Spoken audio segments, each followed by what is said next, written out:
Budget constants వల్ల UPSC prepare అవ్వలేకపోతున్నామన్న మాట ఇంకా రాదు.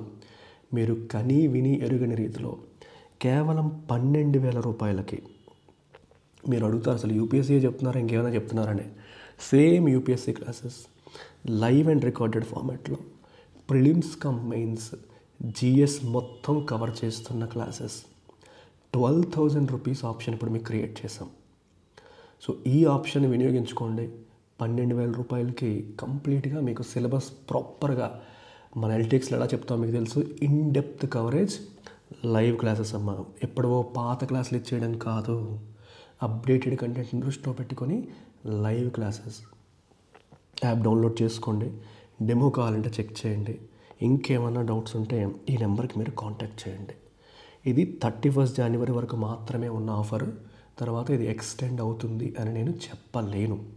సో కాబట్టి వినియోగించుకోండి before 31 January. Take care. Let's go through the editorial line by line. So title more and better అని చెప్పి రాశారు. India needs good educational infrastructure in all districts. అన్ని జిల్లాల్లో కూడా మంచి ఎడ్యుకేషనల్ ఇన్ఫ్రాస్ట్రక్చర్ అనేది ఉండాలి, ఇండియాకి అది అవసరం అని చెప్పి రాస్తున్నారు. ఎడ్యుకేషనల్ ఇన్ఫ్రాస్ట్రక్చర్ అంటే కాలేజెస్ ఇలాంటివన్నీ. The Supreme Court of India's ruling that there can be no reservation based on residence in admission to PG medical courses is consistent with the constitutional mandate of equality before law, but may adversely affect the priorities and healthcare requirements of the states. Supreme Court of India ruling అంటే తీర్పు ఏంటది? That there can be no reservation based residence. Reservation based on రెసిడెన్స్ని base చేసుకొని reservation ఇవ్వడానికి లేదు. అంటే local క్యాండిడేట్స్కి special reservation ఇవ్వడానికి లేదు. ఏ విషయంలో? టు పీజీ మెడికల్ కోర్సెస్ విషయంలో విషయంలో క్యాండిడేట్స్ రిజర్వేషన్ ఇస్తాను అంటే కుదరదు అని సుప్రీంకోర్టు చెప్పింది. And this is consistent with the constitutional mandate అంటే constitutional requirement of equality before law. So equality before law అనే ఫిలాసఫీతో ఇది కన్సిస్టెంట్గా ఉంది. బట్ కానీ మే అడ్వర్స్లీ అంటే negatively effect the priorities and health care requirements of the states యొక్క health care రిక్వైర్మెంట్స్ని కానీ స్టేట్స్ యొక్క ప్రయారిటీస్ని కానీ ఇది నెగిటివ్గా ప్రభావితం చేయొచ్చు. ఎఫెక్ట్ అంటే ప్రభావితం చేయడం, ఇన్ఫ్లుయెన్స్ చేసే అవకాశం అనేది ఉంది. నెగిటివ్గా ఇన్ఫ్లుయెన్స్ చేసే అవకాశం ఉంది అనేది మనం మర్చిపోకూడదు. The court has reminded everyone that there is only one domicile for India. Court ఏం చెప్తోంది? దేశంలో అందరికీ ఒకటే డొమిసైల్ అంటే ఏంటి? Permanent legal home or residence. Permanent or legal residence అనేది దేశంలో అందరికీ ఒకటే. అంటే ఏదో ఒక ఊరే. నువ్వు ఆంధ్రావాడు అయితే నీకు ఆంధ్ర, తెలంగాణలో అయితే తెలంగాణ. నేను ఆంధ్రావాడిని కానీ ప్రస్తుతానికి తెలంగాణలో ఉన్నాను కాబట్టి తెలంగాణ నాకు డొమిసైల్ అనడానికి లేదు. ఒకటే పర్మనెంట్ లీగల్ రెసిడెన్స్ ఉంటుంది అని కోర్ట్ చెప్తుంది. And that the right to seek admissions anywhere in the country must be open to residents of all states. So ఇంకో పాయింట్ ఏం చెప్తున్నారు ఇక్కడ? Right to seek admissions anywhere in the country. ప్రపంచం ఇండియాలో ఉన్న ఎక్కడైనా సరే మీరు అడ్మిషన్స్ అడగొచ్చు. అండ్ ఆల్ రెసిడెంట్స్ ఆఫ్ స్టేట్స్కి అవి ఓపెన్గా ఉండాలి.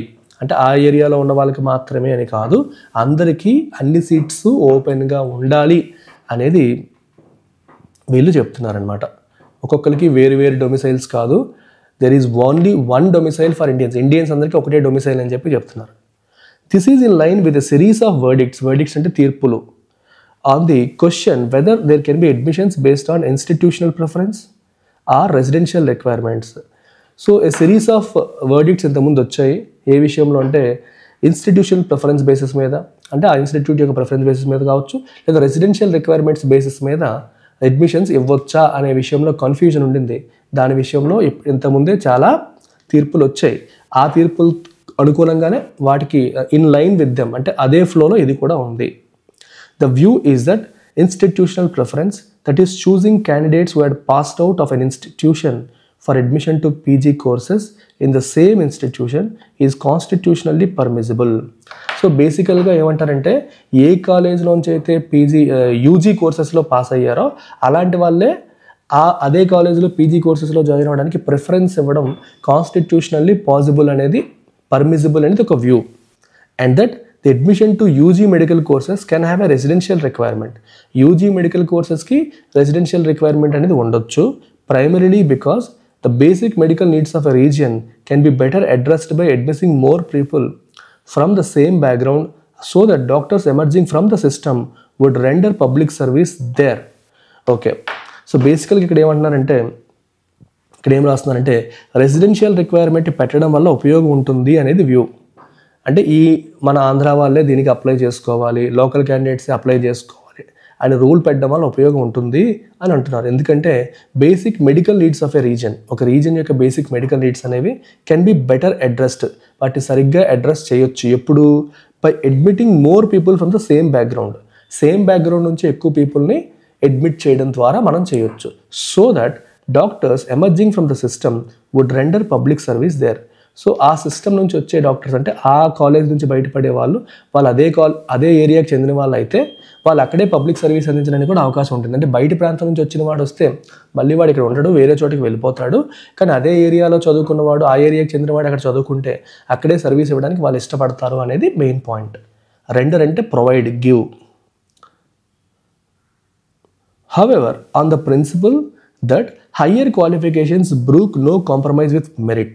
సో బేసికల్గా హయ్యర్ క్వాలిఫికేషన్ పీజీకి వచ్చేసరికి ది బ్రూక్ అంటే ఎలో, టాలరేట్ అని అర్థం. బ్రూక్ నో కాంప్రమైజ్ అంటే అసలు కాంప్రమైజ్ అవ్వకూడదు. ఏ విషయంలో? మెరిట్ విషయంలో కాంప్రమైజ్ అవ్వకూడదు. లోకల్ నాన్ లోకల్ అనేది పారామీటర్ కాదు, మెరిట్ అనేది అన్నిటికంటే మోస్ట్ ఇంపార్టెంట్ పారామీటర్ అనేది అక్కడ పాయింట్. ఆ పాయింట్కి వచ్చేసరికి ద ప్రివైలింగ్ వ్యూ అంటే ప్రివైలింగ్ అంటే కరెంట్ వ్యూ అని అర్థం, ప్రెజెంట్ రన్ అవుతున్న వ్యూ అని అర్థం అనమాట. సో కరెంట్ రన్ అవుతున్న వ్యూ ఏంటి? Is that PG courses should not be open for any such residential preference. So PG కోర్సెస్కి మాత్రం రెసిడెన్షియల్ ప్రిఫరెన్స్ ఇవ్వకూడదు. అంటే రెసిడెన్షియల్ రిజర్వేషన్ బేసిస్ మీద ఇక్కడ ఉన్న వాళ్ళు, అక్కడ ఉన్న వాళ్ళు, లోకల్ క్యాండిడేట్స్ అని ఎటువంటి ప్రిఫరెన్స్ ఇవ్వకూడదు. As the need to attract the best talent is higher. Best టాలెంట్ని అట్రాక్ట్ చేయడం అనేది మోర్ ఇంపార్టెంట్. లోకల్గా వాళ్ళు ఫుల్ఫిల్ చేస్తారా నీడ్స్ అనే దానికంటే కూడా merit is more important than reservation, especially with respect to higher education అని చెప్పేసి సుప్రీంకోర్టు వ్యూ చెప్తోంది. Many states do fill up PG seats in government medical colleges and seats available to them in private colleges. So చాలా states ఏం చేస్తాయి? PG seats government medical కాలేజెస్లో PG సీట్స్ని fill చేస్తాయి. అలాగే seats available to them in private colleges barring those that are filled on all India basis. All India basis మీద fill అయ్యేవి కొన్ని ఉంటాయి, బ్యారింగ్ అంటే ఎక్సెప్ట్. అవి ఆల్ ఇండియా బేసిస్ మీద ఫిల్ అయ్యేవి కొన్ని ఉంటాయి. అవి కాకుండా మిగిలినవన్నీ ఎక్కడి నుంచి తీసుకొస్తారు వాళ్ళు? With candidates drawn from their own states. వాళ్ళ ఓన్ స్టేట్స్లో ఉన్న క్యాండిడేట్స్ నుంచే ఫిల్ చేస్తారు. పీజీ సీట్స్ కావచ్చు, ఆల్ ఇండియా కోటా కోసం కొన్ని పెట్టేస్తాం మనం యూజీ సీట్స్లో, అవి కాకుండా మిగిలిన సీట్స్ అవన్నీ వాళ్ళు లోకల్ క్యాండిడేట్స్ నుంచే, ఓన్ స్టేట్స్ నుంచే ఫిల్ చేయడానికి స్టేట్స్ అన్ని ఇంట్రెస్ట్ చూపుతాయి. Candidates from other states can enter the PG medical courses in a state only through the national quota. PG medical కోర్సెస్లో కూడా బయటవాడు రావాలంటే నేషనల్ కోటా ద్వారా మాత్రమే, అంటే నేషనల్ కోటాకి కొన్ని అలొకేట్ చేస్తారు, అవి వాటి ద్వారా మాత్రమే రాగలుగుతారు అనేది ప్రజెంట్ ఉన్న system. This system now impermissible. ఈ సిస్టమ్ ఇకపై ఉండదు, ఎందుకంటే సుప్రీంకోర్టు తీర్పు ఇచ్చేసింది. Has its own justification. ఈ సిస్టమ్కి కూడా ఒక జస్టిఫికేషన్ ఉంది, అంటే ఒక డిఫెన్స్ ఉంది. జస్టిఫికేషన్ ఏంటంటే సమర్థన. ఏంటది? As PG students form the backbone of medical services in government hospitals. ఎందుకంటే పీజీ స్టూడెంట్సే మెడికల్ సర్వీసెస్, గవర్నమెంట్ హాస్పిటల్స్లో మెడికల్ సర్వీసెస్కి బ్యాక్బోన్గా ఉంటారని అర్థం. అంటే బేసిక్గా మీకు పీజీ స్టూడెంట్ అంటే కాలేజీలో కూర్చొని పుస్తకాలు పట్టుకుని చదివే వాళ్ళు కాదు. మనకి ఎంటెక్ ఇలాంటి వాటికి ఏంటంటే కాలేజ్కి వెళ్తారు, చదువుకుంటారు, ఎగ్జామ్స్ రాస్తారు. కానీ మెడికల్ ప్రొఫెషన్లో అలా కాదు. పీజీ లెవెల్కి ఒక స్టూడెంట్ వచ్చారనుకోండి, కార్డియాలజీ కానీ పీజీ అనేసరికి మనకి జనరల్ మెడిసిన్ కావచ్చు, గైనకాలజీ కావచ్చు, ఇలాంటి వాటికి ఎవరైనా వచ్చారనుకోండి, వాళ్ళు రూముల్లో కూర్చొని చదువుకోరు, వాళ్ళు వార్డుకి వెళ్ళి పనిచేస్తారు. ఆ గవర్నమెంట్ హాస్పిటల్లోనే పీజీ స్టూడెంట్స్ రియల్ పేషెంట్స్ని ట్రీట్ చేస్తూ ఉంటారు. ప్రొఫెసర్స్ యొక్క గైడెన్స్లో రియల్ పేషెంట్స్ని ట్రీట్ చేయడం ద్వారా వాళ్ళు సబ్జెక్ట్ నేర్చుకుంటారు. So it is more hands on rather than academic. కూర్చొని ఎగ్జామ్లో కూర్చొని క్లాసులు వినేసి రాసేయడం కాదు. Okay, it is completely different. Medical education is completely different. This is more hands on than typical engineering and other education. So మెడికల్కి వచ్చేసారంటే, పీజీకి వచ్చారు లేదా సూపర్ స్పెషాలిటీకి వచ్చారంటే they spend most of their time with patients. So government hospital, government కాలేజీలో చదువుతున్నారంటే దానికి అసోసియేటెడ్ గవర్నమెంట్ హాస్పిటల్లో వాళ్ళు పనిచేస్తారు. ఇది మెయిన్ పాయింట్.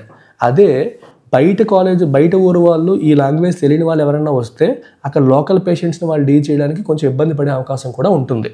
సో అందుకే ఇక్కడ రాశారు it is the back bone of medical. Back bone అంటే ఇంకా అది ఇంకా వెన్నెముక లాంటిది, సపోర్ట్ చేస్తుంది, సపోర్టింగ్ స్ట్రక్చర్ అని చెప్తున్నారు. ఇన్ ఎడిషన్ ఇది కాకుండా such students have the additional incentive of joining government service and thereby acquiring eligibility to apply for PG courses as service candidates.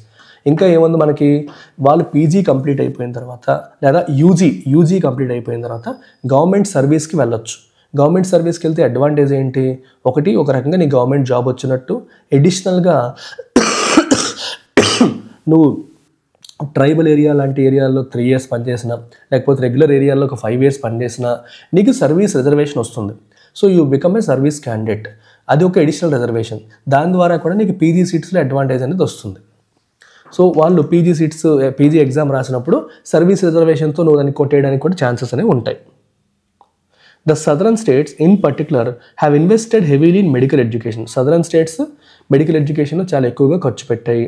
Establishing a college in almost every district, almost ప్రతి డిస్ట్రిక్ట్లో కూడా కాలేజ్ని establish చేశాయి. These would like to accommodate more candidates from their states. వీళ్ళందరూ ఏమనుకుంటారు, వాళ్ళ states నుంచే క్యాండిడేట్స్ని accommodate చేసుకోవాలనుకుంటారు. ఎందుకంటే మేము ఎంత ఖర్చు పెట్టి ఇవన్నీ పెట్టాము, వీటికి మళ్ళీ బయట ఊళ్ళో తీసుకోవడం ఎందుకు, మా వాళ్ళని తీసుకోవాలని అనుకుంటారు. To keep their medical services going and with an eye on future manpower నీడ్స్ని దృష్టిలో పెట్టుకొని మెడికల్ సర్వీసెస్ ఇంకా కంటిన్యూస్గా బ్రేక్ లేకుండా జరిగేలా చేయడం కోసం వాళ్ళు ప్రతి జిల్లాలో కూడా మెడికల్ కాలేజ్ పెట్టి లోకల్ క్యాండిడేట్స్ని తీసుకునే ప్రయత్నాలు చేస్తున్నారు. It is expected that aggrieved states may seek a review of this judgment. So దీనివల్ల సుప్రీంకోర్టు ఇచ్చిన ఈ తీర్పు వల్ల ఏ స్టేట్స్ అయితే నష్టపోతున్నాయో, ఏ స్టేట్స్ అయితే సఫర్ అవుతున్నాయో ఆ స్టేట్స్ అన్నీ కూడా ఈ జడ్జిమెంట్ని రివ్యూ చేయమని చెప్పి సీక్ అంటే అడగవచ్చు, రిక్వెస్ట్ చేయవచ్చు. It is likely that the verdict will result in the union government finding one more way to restrict the role of the states in medical admissions. It is likely, అంటే ఇది జరిగే అవకాశం ఉంది. ఏది జరిగే అవకాశం ఉంది, దట్ ద వర్డిక్ట్ అంటే ఏంటి, తీర్పు, విల్ రిజల్ట్ ఇన్, అది దేనికి దారి తీయచ్చు, it will result in the union government finding one more way to restrict the role of states in medical అడ్మిషన్స్లో స్టేట్స్ యొక్క రోల్ని రెస్ట్రిక్ట్ చేయడానికి ఇంకొక వేని కనిపెట్టేలాగా, అంటే బేసికల్గా ఏమవుతుందంటే సుప్రీంకోర్టు ఇచ్చిన తీర్పును ఉపయోగించి యూనియన్ గవర్నమెంట్ మళ్ళీ స్టేట్స్ యొక్క ఇన్ఫ్లుయెన్స్ని కట్ చేసేసి తన ఇన్ఫ్లుయెన్స్ని పెంచుకోవడానికి ప్రయత్నం చేయొచ్చు అని అర్థం. అంటే సెంటర్ ఈ మధ్యలో ఏం చేస్తుందంటే it is pushing everything towards centralisation. ప్రతిదీ సెంట్రల్ లెవెల్లో, నేషనల్ లెవెల్లో జరిగేలా చేయడానికి ట్రై చేస్తుంది, స్టేట్స్ యొక్క ఇన్ఫ్లుయెన్స్ని తగ్గించడానికి ట్రై చేస్తుంది. ఈ తీర్పును కూడా సుప్రీంకోర్టు ఆ రకంగా ఉపయోగించుకోవచ్చు అని అర్థం. Interestingly, the distinction the court has made between PG and UG courses when it comes to prioritizing local needs may be a sound argument in itself for questioning the continuing tendency to centralize even UG admissions across streams. So ఇది supreme court ఏం చెప్తుందంటే UG level వరకు మీరు local క్యాండిడేట్స్ని తీసుకోండి, మాకు problem లేదు, కానీ PG లెవెల్కి వచ్చేసరికి లోకల్ క్యాండిడేట్స్కి ప్రిఫరెన్స్ ఇస్తానంటే కుదరదు, అక్కడ కేవలం మెరిట్ బేసిస్ మీద వెళ్ళాలని సుప్రీంకోర్టు చెప్తోంది. కానీ ఇప్పుడు యూనియన్ గవర్నమెంట్ ఏం చేస్తుంది, ఈవెన్ యూజీ అడ్మిషన్స్లో కూడా దాన్ని కూడా సెంట్రలైజ్ చేయడానికి ట్రై చేస్తుంది. ప్రతిదీ సెంట్రలైజ్ చేసేయాలి, మొత్తం సీట్స్ అన్నీ ఓపెన్ చేసేయాలి, ఏ స్టేట్లో ఉన్న సీట్కి ఎక్కడి నుంచైనా ఎవడన్నా క్యాండిడేట్ వచ్చి జాయిన్ అయ్యే పరిస్థితి తీసుకురావాలని సెంటర్ ట్రై చేస్తుంది. సౌండ్ అంటే స్ట్రాంగ్, లాజికల్ అని అర్థం. Sound is an adjective here, not noun. The solution lies in creating education and infrastructure of near uniform quality in every district. So దీనికి సొల్యూషన్ ఏంటి, దేశంలో ఉన్న ప్రతి జిల్లాలో కూడా ఒకే రకమైన క్వాలిటీ ఉన్న ఎడ్యుకేషన్ అండ్ ఇన్ఫ్రాస్ట్రక్చర్ క్రియేట్ చేయడమే దీనికి పర్ఫెక్ట్ సొల్యూషన్. అన్ఫార్చునేట్లీ సదరన్ స్టేట్స్లో బెటర్ కాలేజెస్ ఉన్నాయి, బెటర్ ఇన్ఫ్రాస్ట్రక్చర్ ఉంది. నార్దర్న్ స్టేట్స్లో జనాలు ఎక్కువ ఉన్నారు. సో మనం ఇక్కడ ఇన్ఫ్రాస్ట్రక్చర్ బిల్డ్ చేస్తాము, ఇది ఓపెన్ చేసేయాలంటే నార్త్ వాళ్ళు వచ్చి ఇక్కడ జాయిన్ అయ్యే అవకాశాలు పెరిగిపోతూ ఉంటాయి. కానీ అక్కడ అలాంటి సరైన ఇన్ఫ్రాస్ట్రక్చర్ లేదు. సో నార్త్లో కూడా ఇన్ఫ్రాస్ట్రక్చర్ అనేది బిల్డ్ చేయాలి, యూనిఫామ్ క్వాలిటీ ఉండేలాగా ప్రతి జిల్లాలో కూడా ఇది వచ్చేలా చేయడం ద్వారా మనం అప్పుడు ఎటు నుంచి ఎటు వెళ్ళినా సరే ఎవరికి ఇబ్బంది లేని పరిస్థితులు అనేవి వస్తాయి. ఇది ఈ ఆర్టికల్ యొక్క కథ. సో మరి ఈ ఆర్టికల్లో ఆథర్ యొక్క టోన్ ఏంటి అంటే ఏం చెప్తాం. So can you say it is critical and dismissive? No, it is analytical and concerned. It analyse చేస్తుంది, సుప్రీంకోర్టు యొక్క తీర్పుని అనలైజ్ చేస్తుంది. ఏ లిటిల్ కన్సర్న్, దీనివల్ల స్టేట్కి ఎటువంటి నష్టం ఉండొచ్చు ఏంటి అనేది చెప్తుంది. What is the main idea of the passage? Supreme Court's ruling will negatively impact PG medical admissions in India. ఇది కంప్లీట్గా నెగిటివ్గా మాట్లాడుతోంది, ఇది మెయిన్ ఐడియా కాదు. State should be allowed to set their own admission criteria. No, states own admission criteria పెట్టేసుకోవాలి అని క్లియర్గా చెప్పలేదు. మరేంటి? While the ruling upholds legal equality it may pose challenges for state health care systems. ఇది perfect main idea. So ruling అనేది legal పరంగా constitution పరంగా ఈక్వాలిటీని ensure చేస్తుంది, కానీ స్టేట్ హెల్త్ కేర్ సిస్టమ్స్కి దీనివల్ల ప్రాబ్లం రావచ్చు. It may pose challenges for state health care systems. ఇది perfect answer for this question. So this is the answer for this question. Main idea అంటే entire ఎసెన్స్ని capture చేసేలాగా ఉండాలి. ఆర్టికల్లో చెప్పిందంతా కూడా 1 లేదా 2 సెంటెన్సెస్లో కవర్ చేసేలాగా ఉండాలి. అలాంటి దాన్ని మనం మెయిన్ ఐడియా అని చెప్పేసి అంటాం. Inference. Which of the following can be inferred from the passage. Passage నుంచి మనం ఏమి ఇన్ఫర్ చెయ్యవచ్చు? What can you infer from the passage? States may lose further control over medical education due to centralisation. Supreme Court favors state-based admission policies for PG medical courses? No. PG medical students are not essential for public healthcare systems? No. Supreme Court's ruling applies only to private medical institutions? No. So answer is A. వాళ్ళ further control కోల్పోవచ్చు, centralisation వల్ల further control కోల్పోయే అవకాశం ఉంది అనేది that is something that can be inferred from the passage. ఎందుకంటే ఇప్పుడు మీకు ఇంతకుముందు ఏం చెప్తున్నాము, లోకల్ క్యాండిడేట్స్ని తీసుకునే అవకాశం ఉండేది. ఇప్పుడు సుప్రీంకోర్టు ఏం చెప్తుంది, లోకల్ క్యాండిడేట్స్ని తీసుకోవడానికి లేదు, మెరిట్ బేసిస్ మీద తీసుకోవాలి అంటుంది. సో మెరిట్ బేసిస్ మీద అనేసరికి మీకు ఆ లోకల్ క్యాండిడేట్స్ని తీసుకునే స్వేచ్ఛ పోతుంది. సో ఆ కంట్రోల్ మీరు కోల్పోతున్నట్టు అని అర్థం. Which assumption underlies the argument that PG medical admission should prioritize merit over residential preference? Residential preference కంటే కూడా మెరిట్కి ప్రయారిటైజ్ ఇవ్వాలి అనే ఆర్గ్యుమెంట్కి వెనకాల ఉన్న అజంప్షన్ ఏంటి అంటే ఆ ఆర్గ్యుమెంట్ని సపోర్ట్ చేసే స్టేట్మెంట్ ఏది? Merit based admissions will lead to better health care professionals. Local candidates are less competent than candidates from other states. ఇది ఓవర్గా ఉంది. Supreme Court wants to dismantle state autonomy. No. PG medical student join private hospitals after their studies. No. Answer is A. ఎందుకు residential preference కంటే మెరిట్కి priority ఇవ్వాలని ఎందుకు చెప్తున్నారు? Merit based admissions వల్ల బెటర్ హెల్త్ కేర్ ప్రొఫెషనల్స్ వస్తారు అనేది assumption. అంతే కదమ్మా, మీరు ఆ అజంప్షన్ తీసుకున్నారు కాబట్టే మనకి మెరిట్ని ప్రయారిటైజ్ చేయాలి రెసిడెన్షియల్ ప్రిఫరెన్స్ కంటే అని చెప్తున్నాం. ఓకే, లేకపోతే మెరిట్ బేస్డ్ అడ్మిషన్స్ని ప్రయారిటైజ్ చేయమని ఎందుకు చెప్పం. That is the assumption behind it. According to the passage, which of the following is permissible under current admission policies? ప్రస్తుతం ఉన్న అడ్మిషన్ పాలసీస్ ప్రకారం ఏది పర్మిసిబుల్ అంటున్నారు. Reserving a majority of PG seats for local candidates in a state, prioritising students from the same institution for PG admissions, allowing residential preference for both UG and PG medical admissions, conducting separate exams for each state. According to the passage, which of the following is permissible under current admission policies? Present ఉన్న policies ప్రకారం ఏది permissible? మీకు ఆర్టికల్లో క్లియర్గా ఏది mention చేశారు?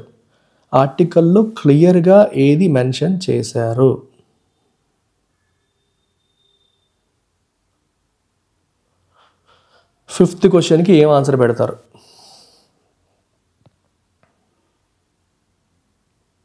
Think చేయండి. ఏ పెడతారా? Reserving A majority of PG seats, majority of అన్నారు కాబట్టి నేను ఇది వెళ్ళను. మెజారిటీ మైనారిటీ నెంబర్స్ ఎక్కడ చెప్పలేదు, సో కాబట్టి I won't go with this. What about B and C? Same institution అంటామా లేదా అలోయింగ్ రెసిడెన్షియల్ ప్రిఫరెన్స్ అంటామా? ఇది రెసిడెన్షియల్ ప్రిఫరెన్స్ అనేది ప్రజెంట్ అలో చేస్తున్నారు. At this point residential preference అనేది అలో చేస్తున్నారు. అలాగే సేమ్ ఇన్స్టిట్యూషన్ ఉన్న వాళ్ళని పీజీ అడ్మిషన్స్కి ప్రయారిటీ చేస్తున్నారని కూడా రాశారు ఎక్కడో. సో ఒకసారి మళ్ళీ చూద్దాం ఆర్టికల్లో.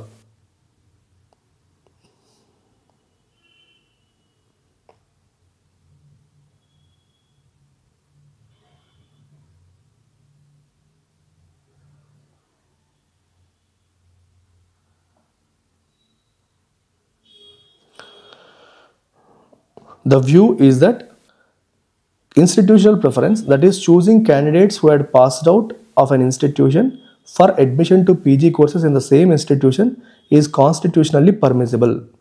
ఇది క్లియర్గా రాశారు, కాన్స్టిట్యూషనల్లీ పర్మిసిబుల్ అని రాశారు. So according to the article ఏది పర్మిసిబుల్ అంటే అర్థం ఏంటి? ఏ కాలేజ్లో అయితే వాళ్ళు పాస్ అవుట్ అయ్యారో అదే కాలేజ్లో పీజీ అడ్మిషన్స్కి వాళ్ళకి ప్రిఫరెన్స్ ఇవ్వడం అనేది కాన్స్టిట్యూషనల్లీ పర్మిసిబుల్ అని రాశారు. ఆర్టికల్లో క్లియర్గా మెన్షన్ చేసిన పాయింట్ అది. So we will go with that. So let's go with B. మనకి సి కూడా కరెక్ట్ లాగా అనిపిస్తుంది, కానీ ఆర్టికల్లో ఎక్స్ప్లిసిట్గా మెన్షన్ చేసిన విషయం బి కాబట్టి లెట్స్ గో విత్ బి. ఎక్స్ప్లిసిట్గా రాశారు సెంటెన్స్. సో పర్మిజిబుల్ అనే పదాన్ని వాడారు, అక్కడ ఎక్స్ప్లిసిట్గా యాజ్ ఇట్ ఈస్గా ఉంది. So let's go with that, B.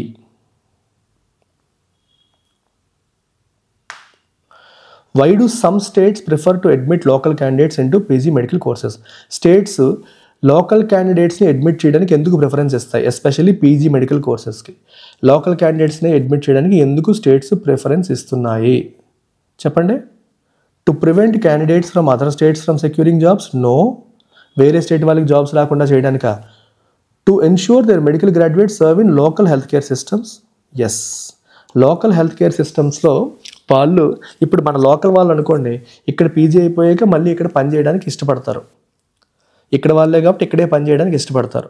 అందుకోసం అని చెప్పేసి వాళ్ళు లోకల్ హెల్త్ కేర్ సిస్టమ్స్లో ఉన్న వాళ్ళనే తీసుకోవడానికి ఇష్టపడుతున్నారు. So answer is B. Local candidates అయితే మళ్ళీ లోకల్ హాస్పిటల్స్లో పనిచేయడానికి వాళ్ళు ఇంట్రెస్ట్ చూపుతారు అని. బయట వాళ్ళంటే చదివేసుకొని మళ్ళీ బయటికి వెళ్ళిపోతారు, లోకల్ వాళ్ళు అయితే మళ్ళీ ఇక్కడే ఉంటారు అని. వొకాబులరీ బేస్డ్ చూడండి. What is the best synonym for aggrieved? Aggrieved అంటే ఏంటమ్మా? ఫీలింగ్ రిసెంట్ఫుల్, కొంచెం బాధపడుతున్న వాళ్ళు, అఫెండ్ అయిన వాళ్ళు. Answer offended. యాంటనిమ్ అడిగారు. అడ్వర్స్లీ అంటే నెగిటివ్లీ, యాంటనిమ్ ఫేవరబుల్లీ. హార్మ్ చేసేది, ఇది సపోర్ట్ చేసేది. Okay. Higher qualifications brook no compromise with merit. Brook అంటే ఏం చెప్పాను? టాలరేట్, ఎలో అని చెప్పాను. బ్రూక్ అంటే tolerate or allow. Brook meaning ఇది టాలరేట్ ఆర్ ఎలో. అలాగే mentorship programme is available from me directly. So 1-on-1 mentorship, ఎవరికైనా సరే పర్సనల్ గైడెన్స్ కావాలి యూపీఎస్సీ ప్రిపరేషన్లో, ప్రతి స్టెప్లో మీకు చేదోడు వాదోడుగా ఉండాలి అనుకుంటే ఈ మెంటర్షిప్ ప్రోగ్రామ్ అందుబాటులో ఉంది. ఇది మీరు యూపీఎస్సీ క్రాక్ చేసేంత వరకు కూడా మీకు వ్యాలిడిటీ అనేది ఉంటుంది. సో ఇది స్వయంగా నేనే ప్రొవైడ్ చేస్తాను. The fee for this is 10,000 rupees. It comes with lifetime validity.